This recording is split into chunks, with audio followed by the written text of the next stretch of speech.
Hello and welcome guys, welcome to the channel again. आज हम फिर से आप सबको स्वागत करते हैं स्टडी सोशल वर्क में एक नया टॉपिक के साथ जो बहुत ही इम्पोर्टेंट है। आप लोगों ने काफ़ी हमें कमेंट किए थे कि सर ऑक्सिलरी थ्योरी या सेकेंडरी थ्योरी के ऊपर आप वीडियो बनाइए। तो जी आ गया आपके लिए वीडियो। आज हम पढ़ने वाले हैं सोशल एक्शन। मज़ा आ गया ना जी? तो आज हम पढ़ने वाले हैं सोशल एक्शन। और बहुत दिन हमने बताया नहीं कि मेरा नाम पतित पावन मुखर्जी है, ठीक है। तो आज जो हम पढ़ने वाले हैं सोशल एक्शन, वो एक सोशल वर्क का, सोशल वर्क थ्योरीज का एक बहुत ही इम्पॉर्टेंट पार्ट है और हमारे एग्जाम पॉइंट ऑफ व्यू से भी बहुत इम्पॉर्टेंट है। हालांकि एक प्रॉब्लम ये है कि सोशल एक्शन के ऊपर एक बहुत ज़्यादा कंटेंट हमारे पास अवेलेबल नहीं होता है, लेकिन कभी कभी ऐसे इंटीग्रेटेड जगह से सवाल पूछ लेता है कि हम लोग वो सवाल बना नहीं पाते।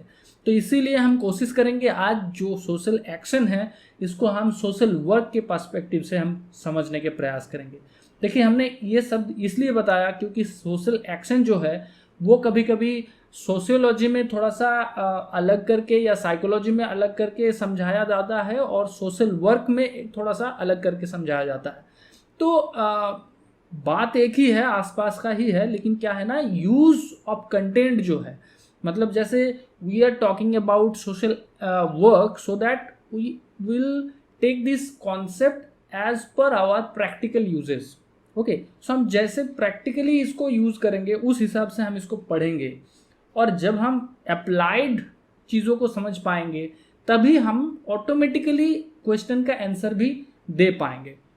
तो ठीक है जी, तो हम आज क्या क्या पढ़ने वाले हैं इस टॉपिक में थोड़ा सा समझ लेते हैं। सबसे पहले हम पढ़ेंगे मेथड ऑफ सोशल वर्क, इसको हम पढ़ेंगे। उसके बाद पढ़ेंगे बेसिक ऑफ सोशल एक्शन, और उसके बाद पढ़ेंगे डेफिनेशन ऑफ सोशल एक्शन, उसके बाद पढ़ेंगे गोल ऑफ सोशल एक्शन, उसके बाद पढ़ेंगे सोशल एक्शन एज मेथड। तो देखिए, दो बार आ गया मेथड।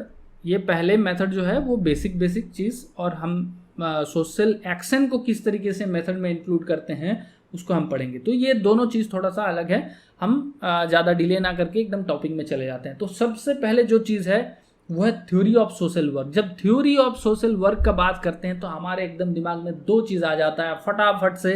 क्या क्या जी? मेरे साथ दोहराइए। एक है प्राइमरी थ्योरी, एक है ऑक्सिलरी थ्योरी। क्या है? एक है प्राइमरी थ्योरी, एक है ऑक्सिलरी थ्योरी। और प्राइमरी थ्योरी में हमारा 3 है थ्योरी, और ऑक्सिलरी थ्योरी में 3 ऑक्सिलरी थ्योरी। अब प्राइमरी थ्योरी और ऑक्सिलरी थ्योरी, ये दो थ्योरी को अलग अलग तरीके का नाम से पुकारा जाता है। कभी कभी प्राइमरी थ्योरी को मेजर कहा जाता है, ऑक्सिलरी को माइनर कहा जाता है। प्राइमरी जैसे बोल रहे हैं प्राइमरी थ्योरी, ऑक्सिलरी थ्योरी।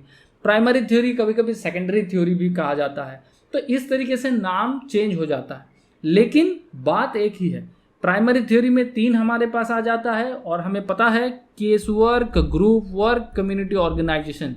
ठीक है, जो हम 3 हैं चीज़ हमने एकदम क्लियर करके वीडियो बना रखे हैं और आप लोग उसको जरूर देख लीजिएगा।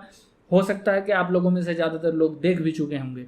और सेकेंडरी थ्योरी में हमें या ऑक्सिलरी थ्योरी में हमें 3 थ्योरी मिलता है। एक है सोशल एक्शन जो आज हम पढ़ने वाले हैं, सोशल रिसर्च और वेलफेयर एडमिनिस्ट्रेशन। तो ये चीज़ हमें आज हमने देख लिया। तो देख लिया, क्या देख लिया कि सोशल एक्शन जो है, ये सोशल एक्शन क्या है, ऑक्सिलरी थ्योरी में है। ठीक है, तो ऑक्सिलरी थ्योरी का ही एक पार्ट सोशल एक्शन आज हम पढ़ने वाले हैं। अब देखिए, सबसे पहले एक लाइन हमने लिखा है यहाँ पर, वॉइस फॉर द वॉइसलेस। और ये हमारा लाइन बिल्कुल नहीं है, ये एक स्लोगन है, एक मुहिम है, ये एक मोटो है। किसके ऊपर है? सोशल एक्शन के ऊपर। हम सोशल एक्शन पढ़ रहे हैं तो सोशल एक्शन के बारे में ही होगा ना। तो इसका मतलब क्या होता है? Voice for the voiceless. देखिए, जब हमारा प्राइमरी थ्योरीज कंप्लीट हो जाता है तब हमारे पास आता है सेकेंडरी थ्योरीज या ऑक्सिलरी थ्योरीज। तो हालांकि अब जब हम लोग ऑक्सिलरी थ्योरी पढ़ रहे हैं तो उसमें हर ऑक्सिलरी थ्योरी में, इसका मतलब social action, social research, welfare administration, तीनों में ही प्राइमरी थ्योरी का बार बार रेफरेंस आपको मिलता रहेगा। यही खूबसूरती है सोशल वर्क का। तो वॉइस फॉर द वॉइसलेस जब हम बात करते हैं तब क्या आ जाता है?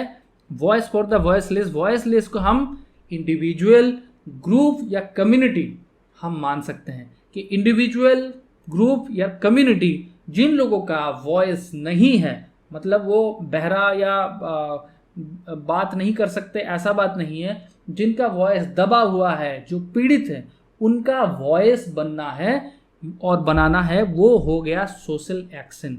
अब देखिए, इसको हम थोड़ा सा समझने का प्रयास करेंगे, एकदम एग्जाम्पल देंगे और उसके हिसाब से हम समझेंगे। पहले चीज को पढ़ेंगे नहीं, पहले एग्जाम्पल सेट कर लेते हैं। एग्जाम्पल क्या है, जैसे हमारे यहाँ पर सती प्रथा था। सती प्रथा में क्या होता था, सती प्रथा में जब भी हस्बैंड का डेथ हो जाता था तो उनका जो वाइफ है उनको उन्हीं के साथ, मृत्यु के साथ साथ उनका भी सती हो जाता था, मतलब उनको भी जलाया दिया जाता था उसी आग में। तो ये है कॉन्सेप्ट सती प्रथा का। अब ये कॉन्सेप्ट क्या है कि जो लोग पीड़ित हो रहे हैं, कि जो मर गया वो तो मर गया भाई, उसके साथ किसी और को भी जलाया जा रहा है रिलीजियस कॉन्सेप्ट के नाम पे या बिलीफ के नाम पे। तो ये चीज को, ये जो पीड़ित लोग हैं, इनका जब वॉइस बना, राजा राममोहन रॉय उनके लिए लड़े और उनको एक न्याय दिया कि नहीं जी, ऐसा नहीं हो सकता, ये एक इनजस्टिस है। तो ये हो गया वॉइस फॉर द वॉइसलेस, और ये एक सोशल एक्शन का एग्जाम्पल है। ठीक है, तो हालांकि हमारा जो रिसेंट है नर्मदा बचाओ जो आंदोलन था, उनका भी यही एक सोशल एक्शन हम कहा जा सकता है। तो ये चीज़, अब हम आते हैं थोड़ा सा आगे। मैरी रिचमंड का नाम हमने बार बार सुना है और आगे भी सुनते रहेंगे। तो मैरी रिचमंड जो हैं, उन्होंने पहली बार 1920 में सोशल एक्शन जो शब्द है इसका इस्तेमाल किया है। आप लोग बोलेंगे कि सर हर बार गोल गोल करते रहते हैं, लेकिन क्या है ना, ये हमारा बेबसी भी है। पूरा चीज़ लिखेंगे तो ऐसे वीडियो बड़ा हो जाता है, तो और बड़ा हो जाएगा, फिर आप ही लोग बोलेंगे सर छोटा वीडियो बनाइए। तो ये गोल गोल करते रहते हैं, ठीक है, इसको माइंड मत करो, हम अभी सीधा सीधा दाग काटते हैं। तो मैरी रिचमंड जो हैं, मैरी रिचमंड ने पहली बार सोशल एक्शन के बारे में बताएं 1920, और उन्होंने थोड़ा सा एक डेफिनेशन भी दिया था, छोटा सा, जो डेफिनेशन है कि social action as mass betterment through propaganda and social legislation.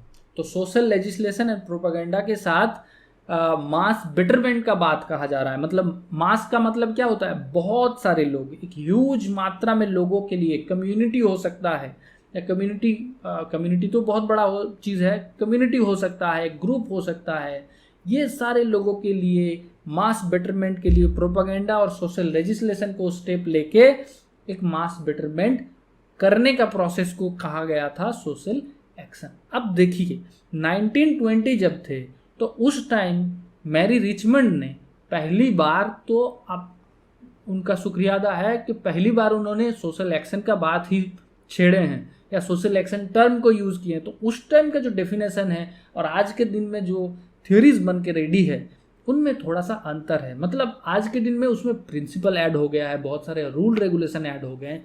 तो उस हिसाब से हमें क्या है कि ये जो डेफिनेशन है वो बहुत हल्का है, लेकिन हमें पढ़ना है क्योंकि इसके ऊपर भी सवाल आ जाता है ना। तो हमें सवाल को अटेम्प्ट करना है। क्या करना है, सवाल को अटेम्प्ट करना है।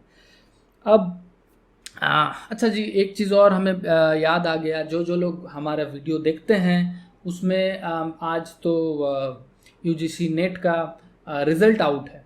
तो आप लोगों में से अगर कोई हमारे वीडियो जो देखते हैं, लगातार देखते हैं, हमारा डेडिकेटेड स्टूडेंट जो हैं, उनमें से कोई अगर यूजीसी नेट क्वालिफाई किए हैं तो हमें एक बार पिन जरूर कीजिएगा कि सर हमने किया है क्वालिफाई, तो बड़ा हमें आनंद होगा, है ना।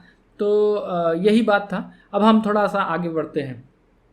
अब देखिए मैक्स वेबर का हम बात करते हैं कि मैक्स वेबर क्या कह रहे हैं, social action is social in so far as its subjective meaning takes account of the behaviour of others and in thereby oriented in its course.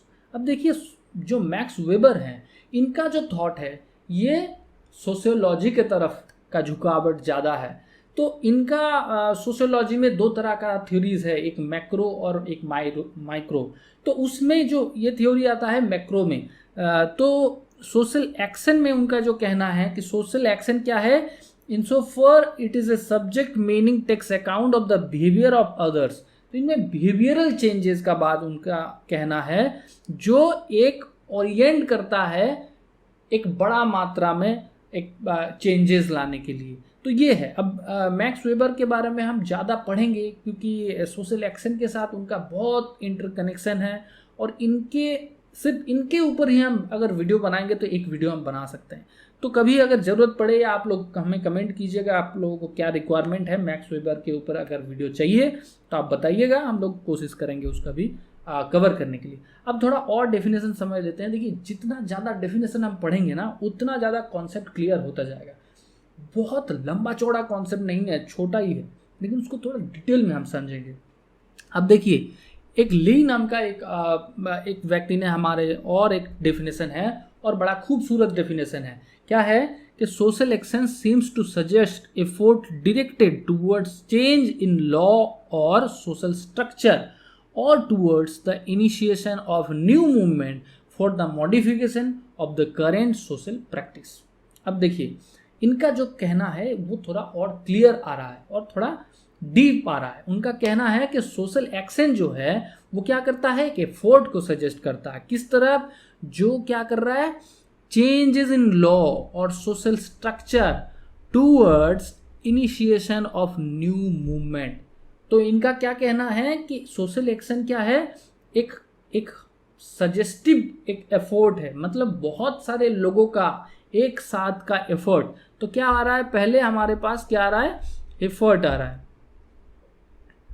ठीक है जी, एफर्ट आ रहा है। उसके बाद क्या हो रहा है, मतलब एक कॉम्पैक्ट एफर्ट आप कह सकते हैं, एक साथ में मिलके जो एफर्ट, और वो किधर जा रहा है जी, वो जा रहा है चेंज ऑफ लॉ, ठीक है, change of law social structure towards initiation of new movement for the modification of current social practices. देखिए, जो करेंट सोशल प्रैक्टिसेस है, मतलब हम जो आज के दिन में कर रहे हैं उसमें अगर मॉडिफिकेशन जरूरत है तब। अब हम सती प्रथा को फिर से हम समझते हैं।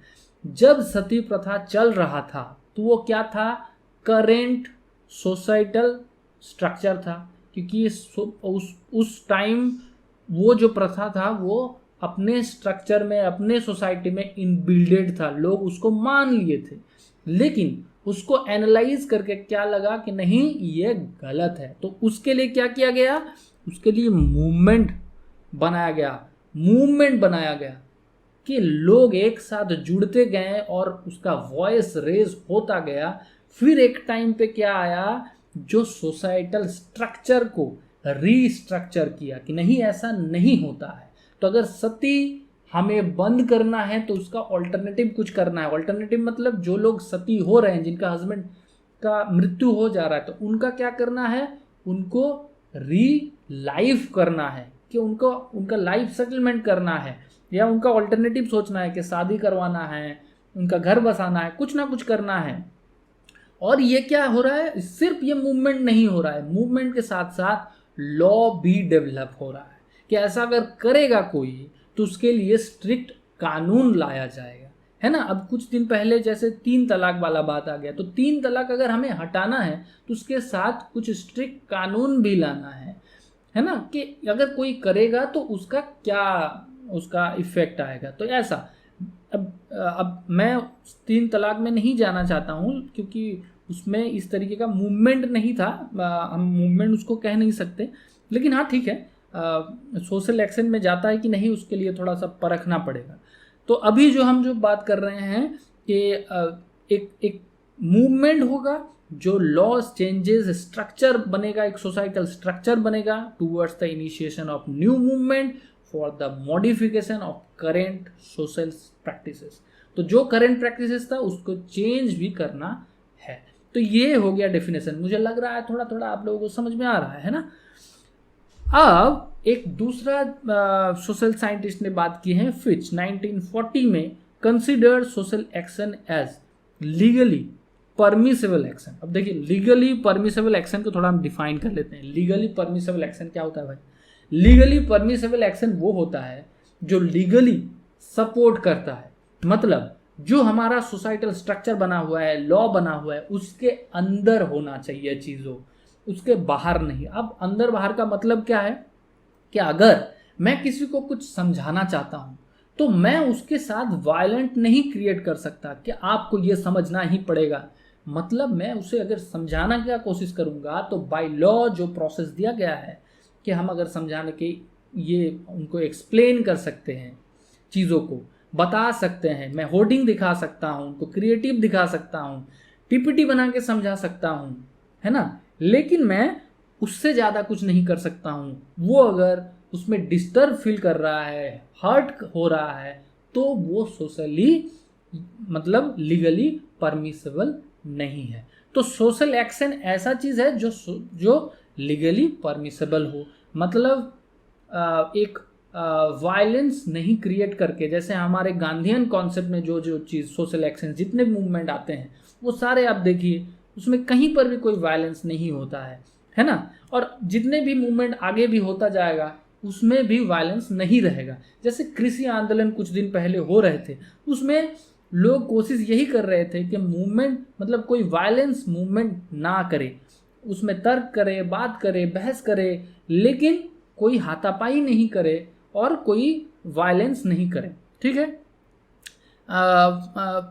तो हम कहाँ पहुंचे कि लीगल परमिसेबल एक्शन है बाय ए ग्रुप और बाय इंडिविजुअल। अब देखिए यहाँ पर चीज़ थोड़ा सा उन्होंने और अलग कॉन्सेप्ट दिए कि एक्शन जो है वो ग्रुप भी कर सकते हैं और इंडिविजुअल। मतलब यहाँ देखिए केस भी आ गया, ग्रुप वर्क भी आ गया, और मैंने क्या बात किया था, कम्युनिटी वर्क भी इन्वॉल्व हो सकता है। जब हम लोग जब मैरी रिचमंड जी के बात कर रहे थे तो उनका कॉन्सेप्ट मास बेटरमेंट के लिए था, मतलब कम्युनिटी भी इन्वॉल्व हो रहे हैं। तो ग्रुप वर्क, केस वर्क और कम्युनिटी वर्क तीनों चीज़ इन्वॉल्व हो सकता है इसमें। और जब भी कोई मूवमेंट शुरू होता है तो कहीं ना कहीं कोई एक इंसान से ही शुरू होता है, उसके बाद उसमें केस से मतलब एक इंडिविजुअल से ग्रुप बनता है, ग्रुप से कम्युनिटी बन जाता है, बड़ा होता जाता है।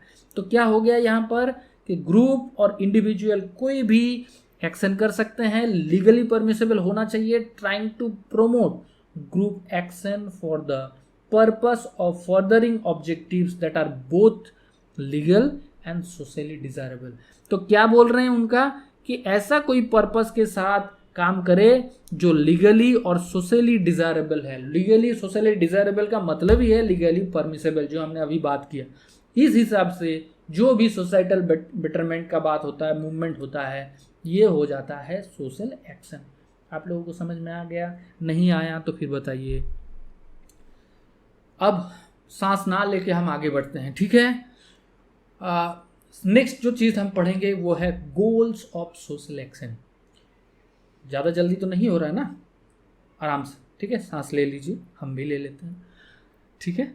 अब हम गोल्स ऑफ सोशल एक्शन, तो गोल्स का मतलब हमें समझना है। गोल्स क्या होता है जी? अब देखिए, मतलब समझाते समझाते ऐसा हैबिट हो गया है कि जो चीज़ का नहीं मतलब समझाना है वो भी हम समझा देते। कभी कभी गोल का समझ सबको है। तो गोल का मतलब कोई उद्देश्य होता है, कोई ऑब्जेक्टिव होता है, उसको अचीव करना होता है।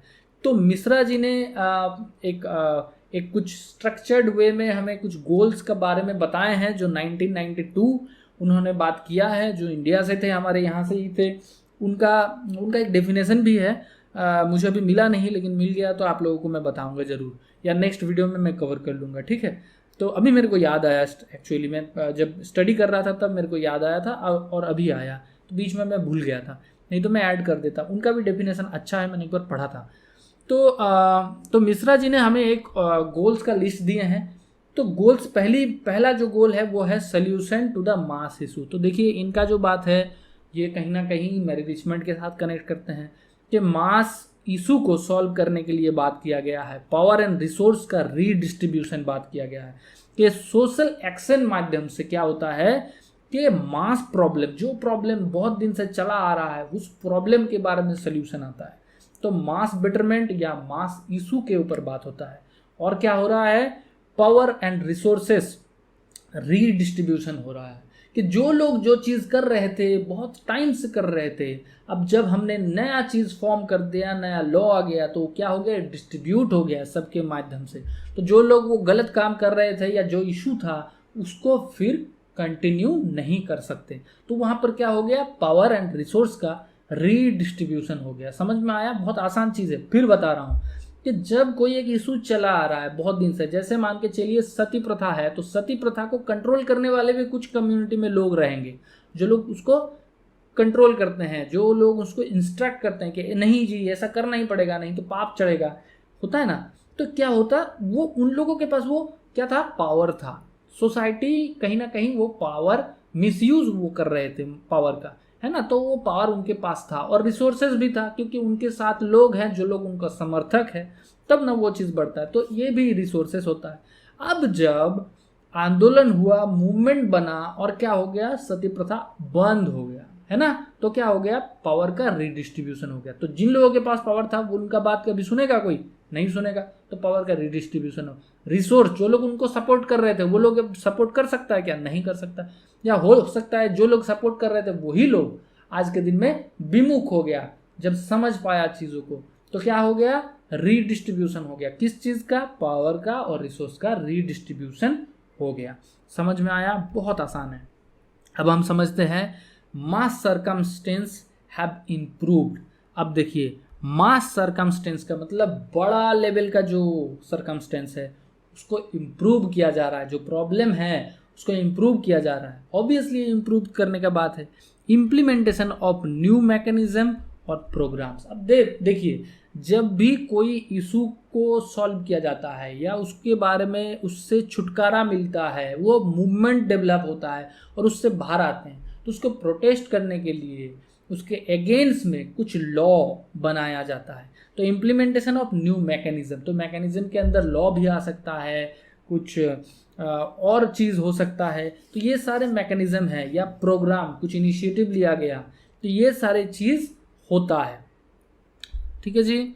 अब हम नेक्स्ट चलते हैं, फिर हम गोल और कुछ पढ़ लेंगे। Having an impact on institution, policies and practices. अब देखिए ये तो जाहिर सी बात है कि एक जो चीज़ चले आ रहा था, इतने दिन से चल रहा था, तो वो जब चेंज हो गया तो इंस्टीट्यूशन, पॉलिसी एंड प्रैक्टिस, इसमें तीनों चीज़ों में चेंजेस आता ही होगा, वो इम्पैक्ट आता ही होगा। अब the impact of decision making on cognition and action structure. अब इम्पैक्ट कैसे होता है, decision making, cognition and action structure. देखिए इसको थोड़ा सा समझते हैं। कॉग्निशन का मतलब है हमारे ब्रेन से कनेक्टेड या हमारे मन से, हमारे नॉलेज से कनेक्टेड ये चीज़ के साथ को कॉग्निटिव या कॉग्निशन हम बोल सकते हैं। तो जब कोई एक प्रोसेस चला आ रहा था और उस प्रोसेस को मूवमेंट के द्वारा, सोशल एक्शन के द्वारा चेंज किया गया, तो सिर्फ तो चेंज नहीं कर सकते ना, लोगों को अवेयर भी करते हैं, उसके बारे में समझाना भी पड़ता है कि क्या गलत था और क्या सही हो सकता है। तो इसका मतलब है कि लोग जो डिसीजन ले रहे थे पहले, वो क्या करेगा, रियलाइज तो करेगा ना कि हम पहले जो डिसीजन ले रहे थे वो गलत डिसीजन था। तो डिसीजन मेकिंग में चेंजेस आएगा, कॉग्निशन, मेंटल सेटअप में या माइंडसेट में हमारा चेंजेस आएगा कि वो चीज़ गलत था। आज के दिन में क्या है, सती प्रथा के बारे में आपको अगर बताया जाएगा तो आप डायरेक्ट बोलोगे कि ये गलत है। जो बाल्य विवाह था कि छोटे छोटे बच्चों का जो शादी हो जाता था, ईश्वरचंद्र विद्यासागर ने जो चेंज किए, उसमें आज के डेट में आपको पूछा जाएगा तो आप बोलेंगे नहीं ये गलत है। लेकिन जिस टाइम चल रहा था उस टाइम अगर आप लोगों को पूछते तो क्या होता, आप उस टाइम लोग बोलते कि हाँ ये सही है, तब ना वो लोग प्रैक्टिस कर रहे हैं उस चीज़ को। तो कहीं ना कहीं उनको समझाना पड़ता है, सोसाइटी को दिखाना पड़ता है कि ये गलत है, और उस गलत के आधार पे डिसीजन मेकिंग का भी जो माइंडसेट है उसका भी परिवर्तन होना चाहिए। तो एक परिवर्तन होता है, वो डिसीजन मेकिंग में हो, कॉग्निशन में हो और एक्शन स्ट्रक्चर में भी हो।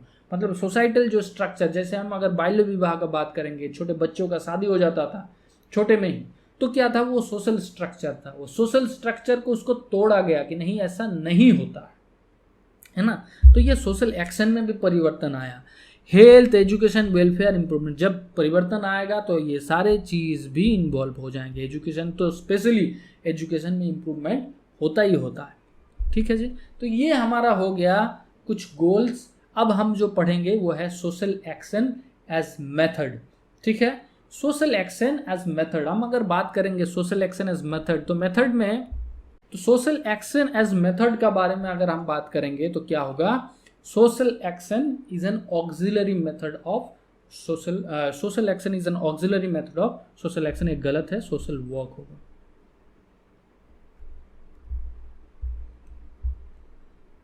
ठीक है, social work, social action is a auxiliary method of social work. Social work का एक ऑक्सिलरी मेथड है, हमने पहले भी पढ़ लिया था। It is a concerted attempt to modify और enhance social economic institution through community organisation and mobilisation. तो कम्युनिटी ऑर्गेनाइजेशन, कम्युनिटी मोबिलाइजेशन के माध्यम से ये सोशल स्ट्रक्चर को एम्पलीफाई करता है, करेक्शन करता है, अटेम्प्ट टू करेक्शन करता है, इनहेंस करता है सोशल इंस्टीट्यूट को। ठीक है जी। और क्या है मेथड में? Social action focus on long term importance change. देखिए ये बहुत इंपॉर्टेंट है और ये हम सब जानते भी हैं कि जितने भी सोशल एक्शन हुए आज तक उसका रिएक्शन क्या है? Long term. आज अगर हम गांधीयन कॉन्सेप्ट को बोलेंगे या गांधीयन जितने भी सोशल एक्शन मूवमेंट के बारे में हम बात करेंगे तो वो उसका इफेक्ट आज भी है। जो बाल्य विवाह है उसका मूवमेंट का अगर इफेक्ट का बात करेंगे आज भी है। जो अगर सती प्रथा का बात करेंगे उसका भी आज भी है। और जो रिसेंटली जितने भी मूवमेंट हुए हैं उसके बारे में बात करेंगे उसका भी इफेक्ट आज के दिन में है। तो मतलब पुराना हो या नया हो, सब जितने भी मूवमेंट हुआ है वो मूवमेंट या सोशल एक्शन हुआ है उसका इफेक्ट हमारे पास आज भी है। तो ये क्या मतलब इसका निकला है कि ये ऐसा मेथड है जिस मेथड को अप्लाई करने के बाद उसका जो रिएक्शन होता है वो लॉन्ग टर्म चलता रहता है। ठीक है। Social action movement include social, religious, political reform movement, social legislation, racial and social justice, human right, freedom and civic liberty.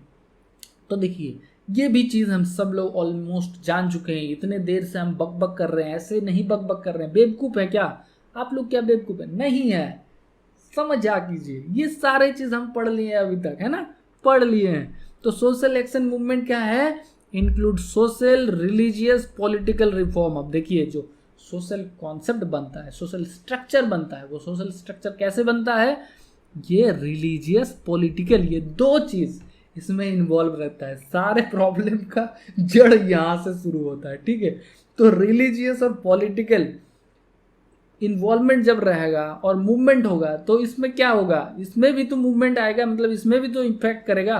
तो social action movement include social, religious, political reform movement, social legislation, racial and social justice, human right, freedom, civic liberty. तो ये सारे चीज़ के ऊपर effect करता है। ये चीज़ है एकदम नॉर्मल सी बात। तो ये हमारा अभी तक का है सोशल एक्शन एज मेथड। मतलब अगर सोशल एक्शन का मेथड बोलते हैं तो क्यों बोलते हैं? या मेथड का ये इंपॉर्टेंट क्या है? तो इंपॉर्टेंट एक चीज़ क्या हुआ, फिर हम रिवाइज कर लेते हैं कि एक ऑक्सिलरी मेथड है, एक तो बात हो गया। ये अटेम्प्ट करता है कम्युनिटी वर्क मोबिलाइजेशन के माध्यम से सोशली मॉडिफाई करने के लिए, अटेम्प्ट करते हैं सोशल इन्हेंस करने के लिए, इकोनॉमिकल और कोई भी इंस्टीट्यूशनल थॉट को इन्हेंस करने के लिए। और क्या आता है कि ये लॉन्ग टर्म एक प्रोसेस है और इसका इफेक्ट लॉन्ग टर्म तक रहता है। और क्या करता है? ये religious, political reform movement, social legislation, racial, social justice, human right, freedom, civic liberty, ये सारे चीज़ को इम्पैक्ट करता है। ठीक है। तो ये था आज तक का बात। ये अब एक बढ़िया अनाउंसमेंट है, वो आप थोड़ा सा समझ लीजिए। मैं भी थोड़ा कंफ्यूज हूँ, आप लोग भी हमें सजेशन दीजिएगा।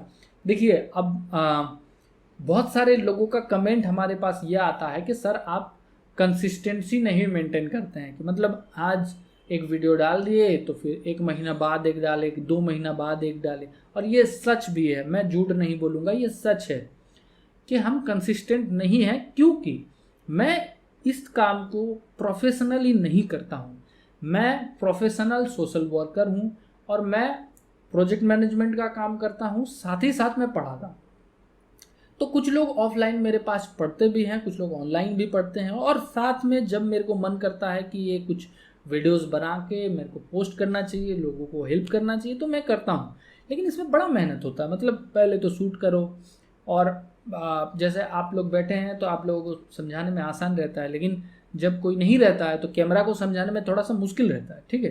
तो आप मुद्दे की बात में आते हैं।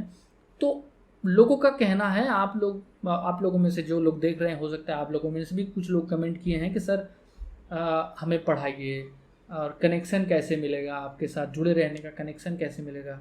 तो ये सारे चीज़ कंटिन्यूअसली मेरे पास मिलने के बाद मुझे लगा कि ठीक है जी, इसको मैं फुल फ्रेज स्टार्ट कर सकता हूँ, मतलब मैं पढ़ाने के लिए तैयार हो सकता हूँ।